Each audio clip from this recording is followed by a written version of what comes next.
তো ছাত্ৰ ছাত্ৰীসকল আজিৰ ভিডিঅ'ত মই তোমালোকক অসম জাতীয় বিদ্যালয়ৰ ক্লাছ 7ৰ গণিতৰ অনুশীলনী 14E তাৰমানে যেটো জ্যামিতিক অঙ্কন আছে 14Eৰ গণিত কেইটা সমাধান কৰি দেখাম তো ইয়াতে মূলতে তিনিটা অঙ্কন আছে মই তিনিটা অঙ্কন তোমালোকক ভালদৰে বুজাবলৈ চেষ্টা কৰিম তোমালোকৰ যদি এইটো চেপ্টাৰৰ বাকি গণিত লাগে মানে অনুশীলনী A B C D 14 তো গোটেইখিনি তোমালোকে ইয়াৰ ভিডিও ডেসক্ৰিপশন বক্সত পাই যাবা সো আমি এক নম্বৰ অংক লৈ আইছো এক নম্বৰ অংক দিয়া আছে ত্ৰিভুজ ABC ৰ B কোণ সমকোণ B কোণটো 90 ডিগ্ৰী আৰু AC 7 সেমি আৰু BC 5 সেমি হলে ত্ৰিভুজটো অঙ্কন কৰা তো আমাক এটা সমকোণী ত্ৰিভুজ আঁকিব দিছে সো এইটো চেপ্টাৰ মানে এইটো অনুশীলনী গোটেইকেইটা সমকোণী ত্ৰিভুজ আৰু সমকোণী ত্ৰিভুজ অঙ্কন কৰাৰ কিছুমান নিয়ম আছে সো প্ৰথমে কি কৰিম সদায় মই ইয়াৰ আগতেও যিবিলাক তোমালোকক শিকাইছো সদায় এটা খসৰা চিত্ৰ মই আঁকি লৈছো মানে আনুমানিক এটা চিত্ৰ আঁকি লবা তোমালোকে কিয় আঁকি লবা কাৰণ তলৰ ভূমি যেটো হেটো আমি আঁকিব লাগিব ভূমি উলিওৱাৰ কাৰণে আমি এটা খসৰা চিত্ৰ আঁকিলাম সো প্ৰথমে এটা আঁকি লৈছো এনেকৈ তে এনেকা এটা ত্ৰিভুজ হ'ব যেহেতু সমকোণী এটা মই সমকোণ আঁকিছো এতে ইয়াৰ পিছত এনেকা এটা আঁকিছো আমি কিয় আঁকিছো এটো কাৰণ এই তলৰ যেটো ভূমি প্ৰথমে আমি এইখিনি আঁকিম এইখিনি আঁকাৰ কাৰণে এইখিনি কোনটো বাহু হ'ব সেইখিনি কাৰণে আঁকিছো চা প্ৰথমে চাব লাগিব কোনটো কোণ বি সমকোণ বি কোণ সমকোণ এটো হ'ব যেটো সমকোণ এটো হ'ব বি হৈ গল ইয়াৰ পিছত চাব লাগিব তলৰ বাহুটো কি হ'ব নহলে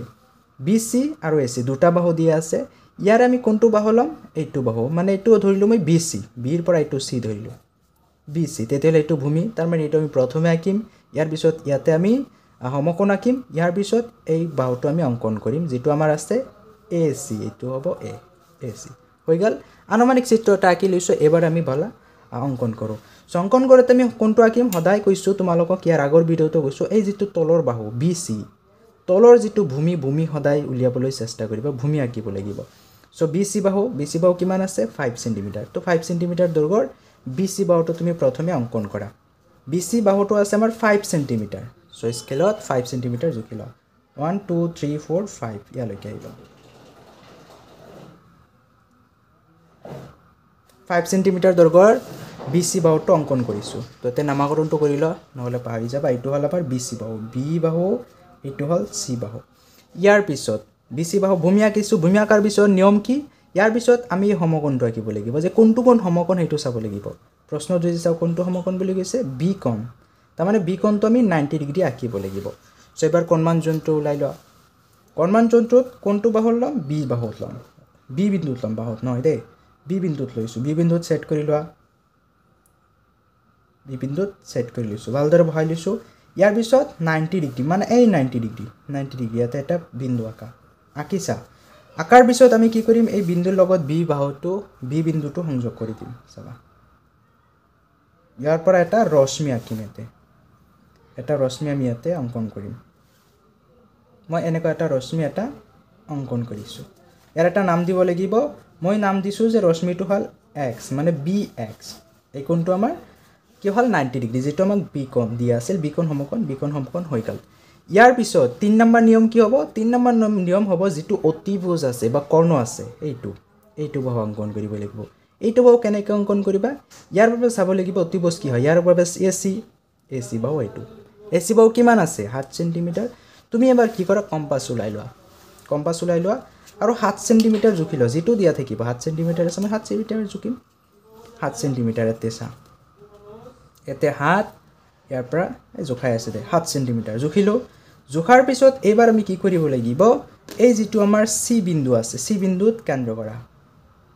C বিন্দুত কেন্দ্ৰ কৰিছা C বিন্দুত কেন্দ্ৰ কৰি এই যেটো ৰশ্মি আছে BX এই ৰশ্মিক তুমি কাটা যত কাটে মই কাটিলো হৈ গল যেটো বিন্দুত কাটিছে এবাৰ সেই বিন্দুৰ লগত এই C বিন্দুটো সংযোগ কৰি দিয়া C বিন্দুৰ লগত যত কাটিছে তাই সেইখিনি আমি সংযোগ কৰিম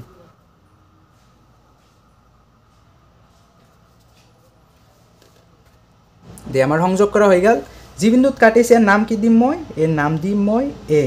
কাৰণ ABC এতিয়া আমাৰ ত্ৰিভুজ হৈ গল এতিয়া এই কোণটো আমাৰ আহে 90 ডিগ্ৰী সমকোণ হৈ গল এইটো বাহু হৈ গল আমাৰ কিমান 5 সেমি এইটো হল 7 সেমি তো এইখিনি আমাৰ অঙ্কন সবলা এবাৰ আমি অঙ্কন পৰ্যায়বোৰ লিখিলো আমি কি কৰিলো চা তিনিটা পৰ্যায় চাৰিটা পৰ্যায়ত আমি এইখিনি অঙ্কন কৰিব লাগিব চা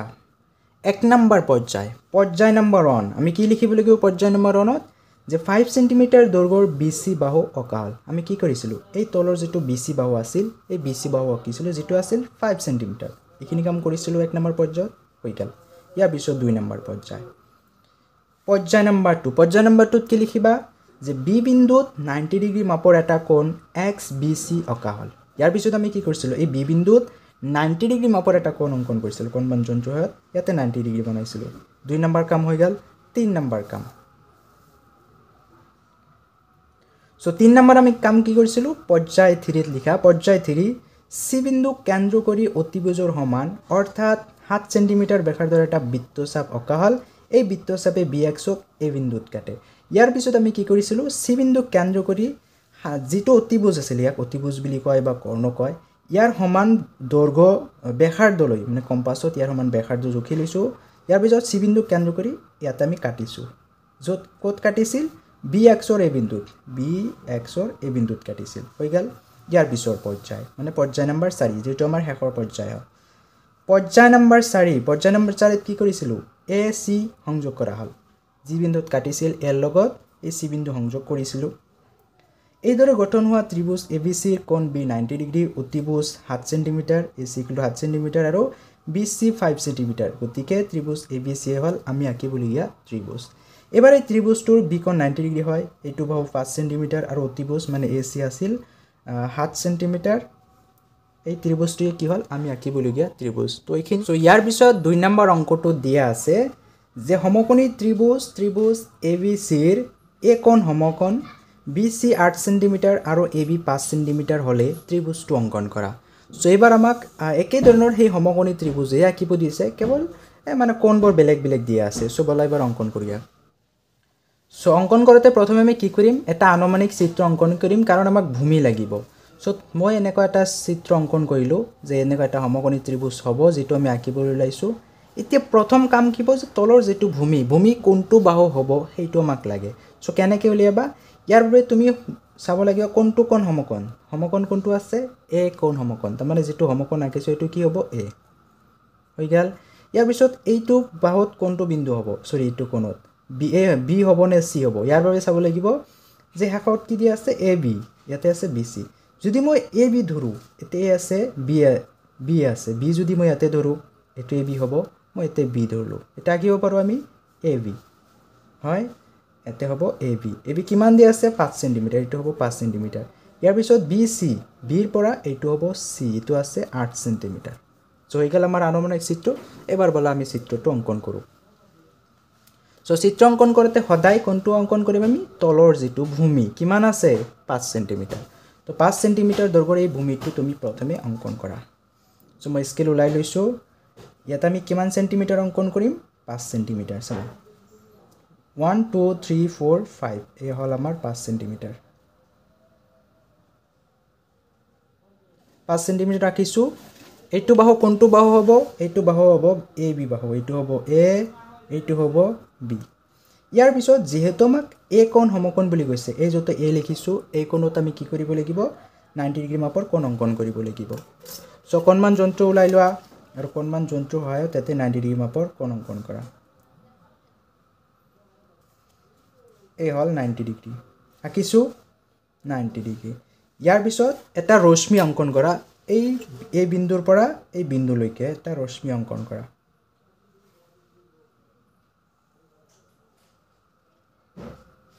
মই এটা ৰশ্মি অঙ্কন কৰিছো মই ইয়াৰ নাম দিছো x তেতিয়ালে কি হ'ব x মানে ax এটা ৰশ্মি অঙ্কন কৰিছো তেতিয়ালে কোণটো কি হ'ব XAB ইয়াৰ পিছত আমি এই কৰ্ণটো অঙ্কন কৰিব লাগিব বা অতিভুজটো অঙ্কন কৰিব লাগিব অতিভুজ কি হ'ব B ৰ পৰা C লৈ তাৰ মানে B বিন্দুত কেন্দ্ৰ কৰি এবাৰ 8 সেন্টিমিটাৰ ব্যাসাৰ্ধলৈ এতে কাটিব লাগিব সো এবাৰ কম্পাস উলাই লোৱা আৰু কম্পাসত তুমি 8 সেন্টিমিটাৰ সেট কৰি লোৱা সো কম্পাস উলাই লৈছো আৰু 8 সেন্টিমিটাৰ এই হল আমাৰ 8 একদম আহিব নিউট্ৰেলৰ পৰা এই 8 সেন্টিমিটাৰ কম্পাস সেট কৰিছো সেট কৰাৰ পিছত এবাৰ আমি কি কৰিম B বিন্দু কেন্দ্ৰ কৰিম B বিন্দু কেন্দ্ৰ কৰি এইটো বাহুত কাটিম যত কাটে এই ৰশ্মিডালক কাটিম যত কাটে হেতু হ'ব আমাৰ কি বিন্দু হেতু হ'ব আমাৰ C বিন্দু হেতু হ'ব আমাৰ C বিন্দু যেটোত কাটিছে এবাৰ B আৰু C সংযোগ কৰি দিয়া এবাৰ আমি বি আৰু চি সংযোগ কৰিব বিৰ পৰা যেটো বিন্দুত কাটিছে এটো সংযোগ কৰি দিয়া সংযোগ কৰি দিলো সংযোগ কৰি দিয়াৰ ফলত আমি এটা ত্ৰিভুজ পাইছো এতিয়া এই যেটো তোমাৰ প্ৰশ্ন দি আছিল প্ৰশ্নৰ লগত মিলাইছো একোণ সমকোণ পাইছো BC 8 cm বিৰ পৰা C লৈ এতে যদি জুখিছো তোমালোকে এটো হ'ব 8 cm আৰু AB 5 cm এৰ পৰা B লৈ এটো আহিব 5 cm তাৰ মানে এই ত্ৰিভুজটোহে আমাক আঁকিব দিছিল সো বলা এবাৰ আমি পৰ্যায়বোৰ লিখো এলো হেইবোৰ আমি এটা এটাকে লিখিম সো এক নম্বৰ পৰ্যায়ত কি লিখিবা পৰ্যায় 1 পৰ্যায় 1ত কি কৰিছিলো 5 cm দৈৰ্ঘ্যৰ AB বাহুটো আঁকিছিলো এবাৰ আমি AB বাহুটোহে আঁকিছিলো যেটো আছিল 5 cm AB বাহু আঁকিছিলো 5 cm দৈৰ্ঘ্যৰ এখিনিক আমি কৰিছিলো এবাৰ পৰ্যায়টোত যা পৰ্যায়টোত কি কাম কৰিছিলো পৰ্যায়টো ইয়াতে লিখিবা A বিন্দুত 90 ডিগ্ৰী মাপৰ এটা কোণ XAB অকা হল এবাৰ আমি কি কৰিছিলো A বিন্দুত 90 ডিগ্ৰী মাপৰ কোণ অংকন কৰিছিলো কোণমান যন্ত্ৰৰ ইয়াৰ নাম দিছিলো কি XAB এইটো আঁকিছিলো পৰ্যায় 3 পৰ্যায় 3 ত আমি কি কৰিছিলো বি বিন্দুক কেন্দ্ৰ কৰি অতিভুজৰ সমান অৰ্থাৎ 8 সেন্টিমিটাৰ ব্যাসাৰ্ধৰ এটা বৃত্তচাপ অকা হল এই বৃত্তচাপে AX ক C বিন্দুত কাটে ইয়াৰ পিছত বি বিন্দুক কেন্দ্ৰ কৰি 8 সেন্টিমিটাৰ ব্যাসাৰ্ধলৈ এটা বৃত্তচাপ আঁকিছিল কম্পাছৰ যেটো কি কৰিছিল এই ৰশ্মিডালক AX ৰশ্মিডালক এই C বিন্দুত কাটিছিল এইখিনি কাম কৰিছিল ইয়াৰ পিছত যা ইয়াৰ পিছত পৰ্যায় নম্বৰ 4 পৰ্যায় নম্বৰ 4ত কি কৰিছিল BC সংযোগ কৰা হল B আৰু C এইখিনি সংযোগ কৰি দিছিল সংযোগ কৰাৰ ফলত এইদৰে গঠন হোৱা ত্ৰিভুজ ABC ৰ একোণ 90 ডিগ্ৰী অতিভুজ BC 8 cm আৰু AB 5 cm গতিকে ত্ৰিভুজ ABC হল আমি আঁকিবলগীয়া ত্ৰিভুজ এবাৰ এই ত্ৰিভুজটোৰ একোণ সমকোণ হৈছিল এটো অতিভুজ আছিল 8 cm আৰু এটো AB আছিল 5 cm এইটোই আমি আঁকিবলগীয়া ত্ৰিভুজ তো সো এতিয়া আমি 3 নম্বৰ অংকলৈ আহিছো 3 নম্বৰ অংকত আমাক দিয়া আছে এটা সমকোণী ত্ৰিভুজ অংকন কৰা যাৰ লম্ব বাহু দুটাৰ এটাৰ মাপ 3.5 cm আৰু অতিভুজৰ মাপ 6 cm সো এবাৰ কি দিয়া আছে আমাক এবাৰ আমাক এই সমকোণী ত্ৰিভুজ আঁকিব দিছে কিন্তু ইয়াতে উল্লেখ নাই যে ত্ৰিভুজটো কি হয় না ABC হয় না PQR হয় তুমি নিজে এটো ধৰিব লাগিব ধৰাৰ আগত তুমি কি কৰা ইয়াতে এই আনুমানিক এটা চিত্ৰ আঁকিলোৱাৰ পিছত তোমাক এইটো ধৰাত সুবিধা হ'ব সো প্ৰথমে আনুমানিক এটা ত্ৰিভুজ তুমি অংকন কৰিলা মই ধৰিলো তেনেকা ধৰণৰ এটা ত্ৰিভুজ আমাক আঁকিব দিছে মই ইয়াৰ নাম দিলো এইটো ABC A এইটো বিন্দু হল B এইটো বিন্দু হল C তেতিয়াহলে এতিয়া আমি ডাইৰেক্টলি এটো অংকন মানে ইয়াক ধৰিব পাৰো যে কি লিখিলো আমি যে B কোণটো আমাৰ 90 ডিগ্ৰী হ'ব এই অতিভুজটো হ'ব আমাৰ AC আৰু BC হ'ব আমাৰ লম্ব বাহু তো এনেকৈ এবাৰ প্ৰথমে ধৰি লোৱা তাৰ পিছত আমি অংকন কৰিব পাৰিম সো সমাধানত তোমালোকে এতে লিখিবা ধৰা হল ত্ৰিভুজটো হল ABC যেহেতু আমি ABC আঁকিছো এনেকৈ লিখিবা যে ধৰা হল ত্ৰিভুজটো হল ABC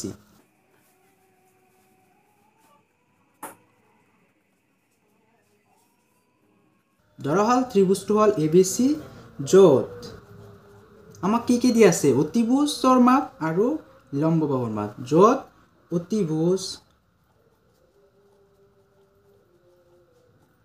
অতিভুজ আমাৰ কি আছে যেহেতু অতিভুজ মানে কৰ্ণ আমাৰ কি আছে AC অতিভুজ আছে AC কিমান দি আছে অতিভুজৰ মাপ 6 cm অতিভুজ AC = 6 cm ইয়াৰ পিছত আৰু কি দি আছে যাৰ লম্ব বাহু দুটাৰ এটাৰ মাপ আৰু লম্ব বাহু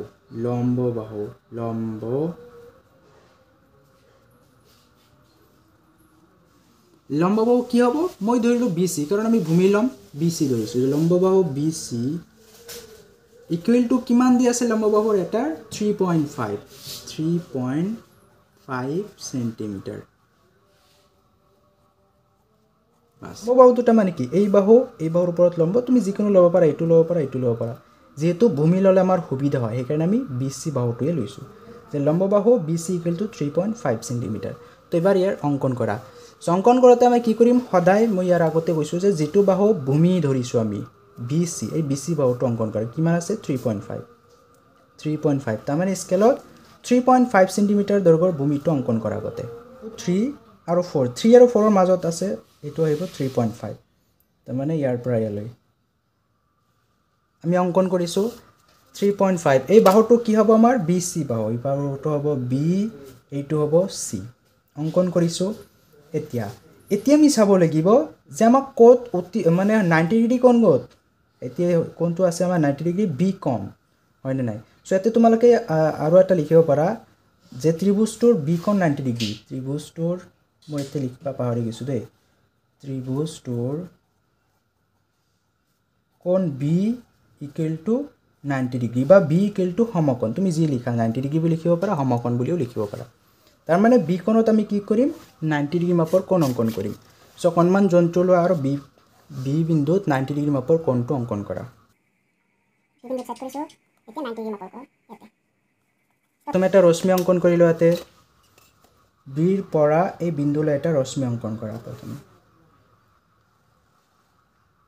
মই এটা ৰশ্মি অঙ্কন কৰিছো ইয়াৰ নাম দিছো মই x bx অঙ্কন কৰিছো ইয়াৰ পিছত আমি চাব লাগিব আমাৰ অতিভুজ কিমান আছিল যেহেতু এটো অতিভুজ হ'ব কাৰণ এতে 90 ডিগ্ৰী ধৰিছো আৰু বিপৰীত বাহু হ'ব এটো এবাৰ অতিভুজ কিমান দি আছিল অতিভুজ AC আছিল আমাৰ 6 সেমি এবাৰ তুমি কি কৰা স্কেল উলাই লোৱা আৰু কম্পাস উলাই লোৱা কম্পাসত 6 সেমি সেট কৰি লোৱা মই কম্পাস লৈছো 6 সেমিৰ পৰা 6 ৰ পৰা 6 সেমি সেট কৰি লৈছো 6 সেমি সেট কৰি লোৱাৰ পিছত তুমি C বিন্দু কেন্দ্ৰ কৰা কেন্দ্ৰ কৰি যত কাটে তুমি এতে এইটো বিন্দু হ'ব আমাৰ A বিন্দু যেটো বিন্দুত কাটিছে ৰশ্মিডালৰ এই বিন্দুটোৰ নাম কি হ'ব যেটো B আৰু C আছে এটো হ'ব আমাৰ A বিন্দু আকিলো এবাৰ এইটো সংযোগ কৰি দিয়া মানে A আৰু C সংযোগ কৰি দিয়া A আৰু C সংযোগ কৰি দিম C লগত যত কাটিছো এটো আমি সংযোগ কৰি দিম সংযোগ কৰি দিলো এইবাৰ আমাৰ ত্ৰিভুজটো হৈ গৈছে ত্ৰিভুজটো কি ধৰিছিল আমি ধৰা হল ত্ৰিভুজটো হ'ল ABC যত অতিভুজ AC 6 সেমি অতিভুজ মানে এটো আছিল AC 6 সেমি তুমি জুখি চাব পাৰা এটো 6 সেমি লম্ব বাহু মানে তলৰটো বা এটো আমি এটো ধৰছো BC লম্ব বাহু BC 3.5 সেমি এটো হ'ব 3.5 সেমি আৰু ত্ৰিভুজটো B কোণ 90 ডিগ্ৰী ত্ৰিভুজৰ যেটো B কোণ এটো হ'ব আমাৰ 90 ডিগ্ৰী তো এখিনি হল আমাৰ অঙ্কন তো এবাৰ আমি অঙ্কন পৰ্যায় বুলি লিখো বলা পৰ্যায় 1 নম্বৰ পৰ্যায়ত কি লিখিবা যেটো কাম আমি কৰিছো 1 নম্বৰ পৰ্যায়ত পৰ্যায় নম্বৰ 1 3.5 সেমি দৈৰ্ঘ্যৰ BC বাহু আঁকা হল এই 3. যেটো BC বাহু আছে BC বাহুটো আঁকিছিলো যেটো আছিল 3.5 সেমি এবাৰ পৰ্যায় নম্বৰ 2 পৰ্যায় নম্বৰ 2 ত কি কৰিছিলো B বিন্দুত 90 ডিগ্ৰী মাপৰ এটা কোণ XBC আঁকা হল B বিন্দুত 90 ডিগ্ৰী মাপৰ কোণ অঙ্কন কৰিছিলো যেটো নাম দিছিলো XBC পৰ্যায় নম্বৰ 3 পৰ্যায় নম্বৰ 3 ত কি কৰিছিলো যে C বিন্দু কেন্দ্ৰ কৰি অতিভুজৰ সমান অৰ্থাৎ 6 সেমি ব্যাসাৰ্ধৰ এটা বৃত্তচাপ আঁকা হল এই বৃত্তচাপে B অক্ষক এই বিন্দুত কাটে আমি কি কৰিছিলো C বিন্দু কেন্দ্ৰ কৰি 6 সেমি ব্যাসাৰ্ধৰ এটা বৃত্তচাপ আঁকিছিলো যেটোৱে কি কৰিছিল B অক্ষৰ এই বিন্দুত কাটিছিল হৈ গল ইয়াৰ পিছত আমি গেছিলো পৰ্যায় 4 পৰ্যায় 4 তোমালোকে লিখিবা AC সংযোগ কৰা হল A আৰু C সংযোগ কৰা হল এই দৰে গঠন হোৱা ত্ৰিভুজ ABC ৰ B কোণ 90 ডিগ্ৰী অতিভুজ AC 6 সেমি আৰু BC 3.5 সেমি গতিকে ত্ৰিভুজ ABC হল আমি আঁকিবলগীয়া ত্ৰিভুজ তো এখিনি তোমালোকে লেখা আৰু গোটেইখিনি গণিত আমাৰ কমপ্লিট হৈ যাব